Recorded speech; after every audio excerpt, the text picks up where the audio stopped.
Feeling good? Feeling fresh? Fresh as I can be. Okay, on a scale of 1 to 10, 1 easy, 10 I'm gonna have to like put in a lot of maximum effort here. Where do you want to start? Where's your energy level? I don't know, man. You throw something at me. So I watched Exit Strategy last night, that documentary about Spartan Race. Oh, really? With Cal Fussman? Yeah. And what I can't get out of my head is this like central dilemma about motivation and ambition, right? So where do you think ambition comes from? I don't think it's a binary thing. I don't think you have it or don't have it. I think it ebbs and flows. Even I don't have ambition sometimes. You know, it depends on the day, the week. I've seen people with a ton of ambition at certain points. I've seen people not have ambition. I see people that feel like they're ambitious all the time. But maybe that's the perception that they're giving off. And there's ambition on certain things that you like or you don't like to do. Like if your life is working out, maybe you're more ambitious toward that. But then if you try to take your workouts into a business or a passion, like say you're a workout fanatic and you start a supplement company, well, you may be passionate, have a ton of ambition on working out, but all of a sudden you don't have really ambition toward a business. Yeah. So I don't think it's a simple question. I do think that inspiration, it can be a driver for ambition. I know it was for me, where I was inspired when I saw Cedric King stand up on prosthetic legs and goes on to talk about how he ran multiple marathons and triathlons. And at that point in my life, I was fat, overweight, felt like shit, had a good business. Again, very, very ambitious, but from my health side, I wasn't. And then I looked at him and I was like, I got to stop making excuses. So that he inspired me to light a fire, which then created this ambition to do more with my life, because I was like, if not now, when? And you also have to look at like all parts of your life. So there's like the family side, there's the business side, there's the health and wellness side. And those are going to always be like off kilter. You're going to give more to one, another one's going to lack. And that's just how life is. It's hard to fight that. And it comes even with drinking. Like I'll be ambitious in the sense of like, I'm not going to drink this entire month. And then I'll go on a streak where I'm drinking more than I want to. It ebbs and flows, and I don't think we should beat ourselves up over it. But I do think if you want to make a change in your life, getting that inspiration can be very helpful, or seeing what's possible. Remember, if you're constantly surrounded by status quo, you're going to probably not move out of that status quo. But if you thrust yourself into a different environment, you might be inspired. Like for me, I was barely able to run a mile back in 2015. I trained myself up to do a marathon. I was not good at it by any means. And now I'm running High Rocks events. I want to get a sub hour. So that's my new goal. So I'm inspired by these elite athletes, and I'm looking at them saying, why can't I do that? But it took a while to get there. Like I couldn't, in 2015, couldn't have even thought of that. That would have been like a really silly thing to say, oh, I'm going to go from a couch potato to an elite athlete. Now I'm like, there's no reason I can't if I put in the work. So things change over time, right? And then if I'm constantly doing that, something else might give. So do you feel like you see more of what's possible because of either achievements that you've had, or because you've instituted a practice in which you're able to take steps towards doing more than you thought before? It physically may not be possible for me at this moment in my life to do that.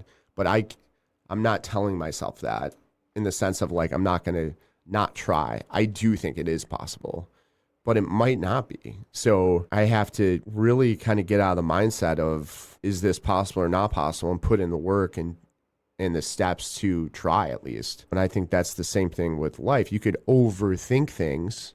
I mean, that's what this is go. Like you just got to do it. And what's the worst that could happen? There's a lot of things that could happen if you create a business and you go about it the wrong way, and that may not have a great outcome. You do other silly things in your personal life.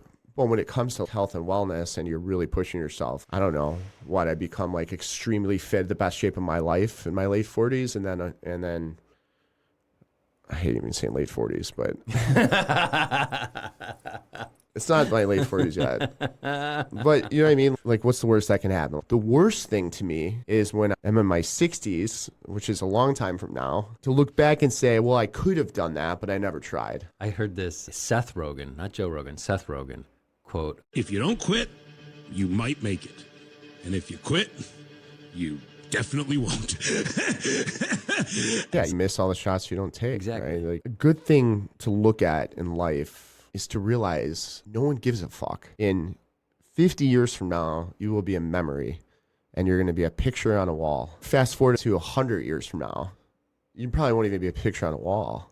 You might not even come up in a story. So make the most of your time here and worry about like yourself, because no one else is sitting there worrying about if I'm working out or not. Like, they just don't care. Even my wife, like, she doesn't care if I'm working out. She wants me to be healthy. So it's up to you to create these goals and these things that you want to do in your life, and don't wait for someone else to push you. So you have to find that inner motivation and inspiration, and people can hate on those words because those words don't really do much unless you put them into action. So you can be inspired all day long, but it doesn't mean you're going to be better, or it doesn't mean you're going to be healthier. You have to really start to build up some routine, and you have to have some discipline in order to do it. But it doesn't have to be this thing where you're so rigid and like, I'm going to go do this and I'm going to be perfect every day. When did that click for you? When did you have that realization of, I want to do things now? Was it all at once? Like, hey, I'm going to start to put in these practices, or was it kind of a gradual and then a deepening appreciation for that wisdom?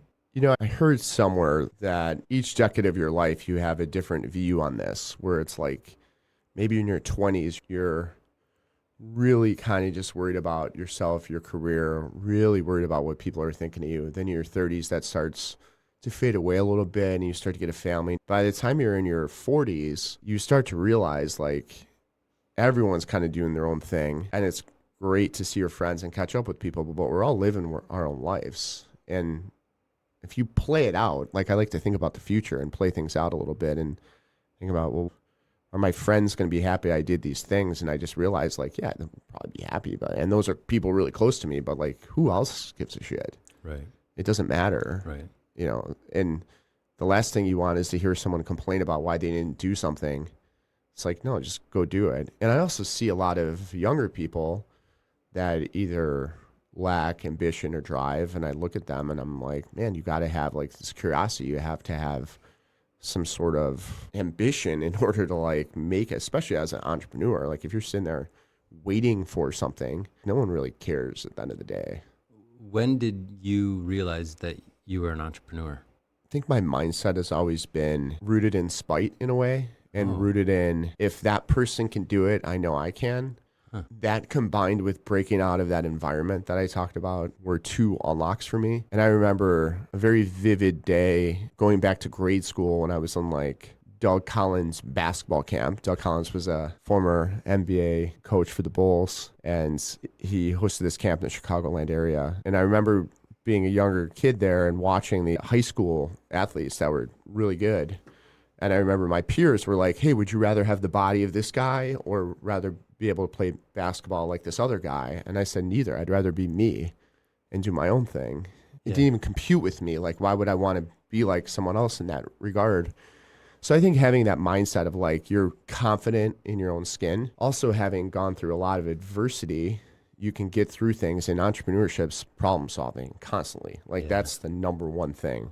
And a pragmatic view on issues that come up. It's not like I am by no means the smartest person in the world, but I can navigate things and figure things out and look forward enough to make right decisions. When I was younger, I remember crafting and learning how to code and selling things. I used to take cardboard with a jigsaw and create these things and go to school and sell them. And I even sold like me and my brother singing the Super Bowl shuffle to my neighbors, like just trying to figure a way how to monetize things. So that mindset of like, hey, you can make money.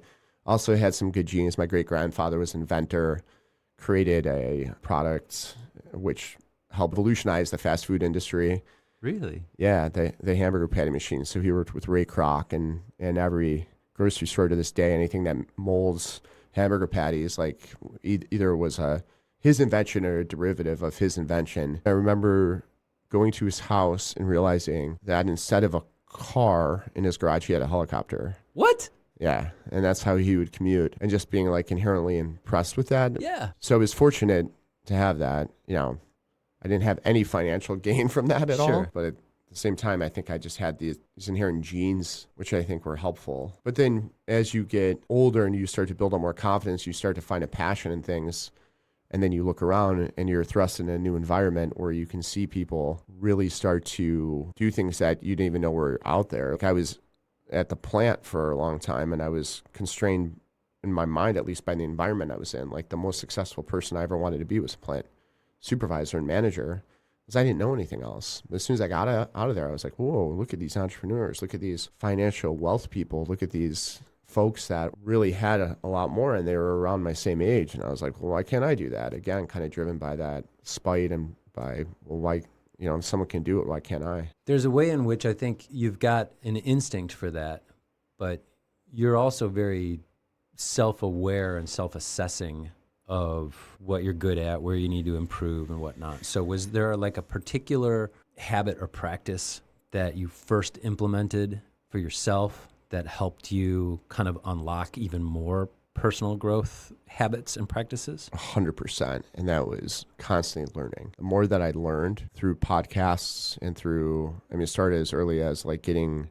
a box of CDs that were motivational from Zig Ziglar that a car dealer gave me. His name is Mike Mangold out of Eureka, Illinois. By happenstance, I didn't know that existed. I didn't know there was these motivational things. And he handed me these box of CDs on my way home. I started listening to them and I was mesmerized. It was like all about ambition and you could do things. When the internet started to become a thing in the automotive industry, I felt really drawn to it. And maybe that's because when I was a kid, I was into computers so much. And then I started to like learn about it. And then when search engine optimization started to become a thing, I found every podcast I could and listened to it. Like any time I had free time, like I'd be mowing my lawn, listening to the podcast, going to the grocery store, listening to the podcast. And then I was like, okay, that's great to listen to it, but let me build a website and let me implement these things because you could theorize all day long. And then that really started this kind of love for like digital marketing. So to push back on that though a little bit, like that sounds more like an interest than habit. I think there's a little bit of a difference there. It sounds like you were really interested in that, so you wanted to do it, versus if I want to turn this into a career, I need to go find this information and study it and learn it. If you're talking to somebody right now who says, this is what I'm really interested in, I'm just stuck, what's the habit that you recommend to them of do this and you'll start to make some improvements? I didn't have a habit. I became obsessed. There was no like, I'm going to do this 3 minutes a day. It was also learning from working on the assembly line that you can gain a lot over time in small increments. And that was me reading 15 seconds of textbooks in between building the 1998 Ford Taurus, putting in seatbelts, B-pillars, scuff plates, angel wings. As these cars would roll down the line, I would just find this time. And it took me many years to graduate college, like through that study methodology. But what I realized is, wow, what a great way to retain things. So no matter how much time you have, I knew I could use it to learn something I was passionate about. It was more of like, what do I want to do for fun? It was like finding fun was my big thing. And my wife's fun was watching Bravo. My fun would be putting on headphones and listening to how to optimize websites. It sounds nerdy, but that is more fun to me than sitting there watching TV. Right. So that's what I would say is the big unlock for people. If you could find something that you really love in that regard and you're so just curious about, you're going to probably be good at it because of math, because you're going to spend more time on it than someone else who is just like, that's just their job. What was something that inspired you this week? Definitely seeing the High Rocks elite athletes this week. So the High Rocks had their world championships and I got to have a really good front row seat to see the top performers in the world cross the finish line in under 55 minutes, and just made me realize that I want to see if I could get a sub 1 hour in High Rocks. What was something that you identified as a big roadblock for you guys right now? This week has been particularly challenging. We're implementing a new ERP system, which for us, that means a new accounting system. That means a new beer management and beverage management system and a way to track inventory like we haven't before. And it's been tough. There's been a lot of roadblocks and things we didn't expect. And unfortunately, we don't have a simple structure because we have a few different entities that have to share this accounting system. So there needs to be a lot of transfers of goods between them. And going through that with a very lean team is tough. At the same time, we had a lot of good news is that we are getting a ton more business. Multiple chains are coming on. Some are national. So it's really good. But part of our effort right now is on accounting, getting this implementation finished. So the same folks that are doing that are in charge of forecasting and planning tanks and making sure we have enough product. And today I had a call about delegation and like, let's really define these roadblocks that we have. Let's make decisions and let's get to the next point that we need to in order to move forward, because the only way out is through at this point. As you grow, you start to realize like some of the vendors that you've had just aren't suitable for you anymore. Not in a way where they're bad partners, but maybe they're too large and you need something more specific. You're more needy. So a lot of times you feel like you're fighting with folks, and that gets draining. All right, last of the rapid fire. What's something that you're particularly thankful for this week? I'm thankful for the team, particularly this week, that is fighting through that. And we're lean and we're trying to figure it out. Also, grateful for the opportunity that our brand is large enough where we're getting a lot of inbound excitement and we're able to expand the way we are. Was there a time where you maybe more consciously thought about, I'm really stuck at work, but actually I'm feeling stuck because there's something going on personally in my life that is preventing a creative kind of thinking or something like that? Yeah, most of my days are that tug of war between personal and I don't even like to say work because that makes it sound like it's something I don't like to do. Sure. The majority of my day is spent here, and it's such a challenging industry and time for our business that I can't help but think about it most of my day. So the time I do spend is really guilt of I really need to start thinking about my family more, honestly. It's less about guilty that I'm not spending enough time in the business. It's more of like, I got to step out of this for a minute and see the bigger picture. And I thought I learned my lesson in the last businesses I created, and I was very cognizant of thinking about that. But now we're in a environment where it's really expensive to run what we're building or to have this company and to grow. And I can't afford the luxury of hiring a bunch of people. Whereas the last company I could hire and scale as we grew a lot easier. And now it's the opposite. Like you have to put a lot of capital up front and every dollar really matters. So I can't take my eye off the ball for a second. So that's a lot of my time is spent thinking through that and like, how do we be smarter and go further faster with less? To bring it all the way back to where we started, that's the end of that exit strategy documentary with the Spartan CEO, Joe Chura, where at the end of that, he leaves early from the race to go and spend more time with his family. Yeah, it's a challenge, and there's no such thing as work-life balance. It's like fucking joke. If you want that, like, that's great. Like, go get a 9-to-5 job and you'll have it, and that is amazing. But as an entrepreneur, for most businesses, it's not the case. Like you can have work-life integration and you can be smart about, hey, I'm traveling to said place that seems awesome. I'm gonna bring the family and let's make an experience. And that is what I would consider work-life integration. But this notion of like this balancing act, at least from my experience, is just like not even, it's a funny term. So how would you title this conversation? I know we were talking about like therapy. Go find therapy. Go talk it out. No, this therapy for me. I mean, just like talking through things like this is helpful because it's like, okay, you're putting in the universe the things you know that are in your head that are constantly happening. You know? Go find your passion. Go be curious. Go find your own way. You know, like what I'm describing is like my experience, and we're all very unique, and you're not going to go through the same things at the same times that I did. So go find your way. You know, it's like this finesse game constantly where you are starting something and you're kind of wiggling your way through it, and then you're discovering something else that could be a blocker, it could be a pathway to the next thing, and then you're moving on. And it's finesse. It is not clean. It is dirty. It's ugly most of the time. But on the surface, it looks like, holy shit, look at how much you're growing. Behind the scenes, like you have no idea of what it's taking to kind of get there unless you're in it. And I think that's not unique to me. It's unique. It's true for any business or entrepreneur out there. And I don't care how good things look. They're typically messier. But the bottom line is like, if you're making progress and all of the KPIs that you're striving for go in the right direction, you're on the right path. If not, you got to like reset. Yeah. And there's many days when you have to reset or have to think strategically, or you got to mitigate risk, or you got to constantly be balancing, hey, is what I'm doing now going to work in the future? Like I don't ever rest on my laurels. I look at like, okay, here's where the puck is, but where is it going to be? But I don't look like also 5 years ahead. I'll look like 6 months to a year ahead. It's like, go find your way. It's like your way is going to be unique to you. It's your DNA in the sense of like, it's not going to be the same path. And that's why, like, reading a book about entrepreneurship, you can have principles, but you can't give someone a guide and say, if this happens, go do this, because it's so nuanced.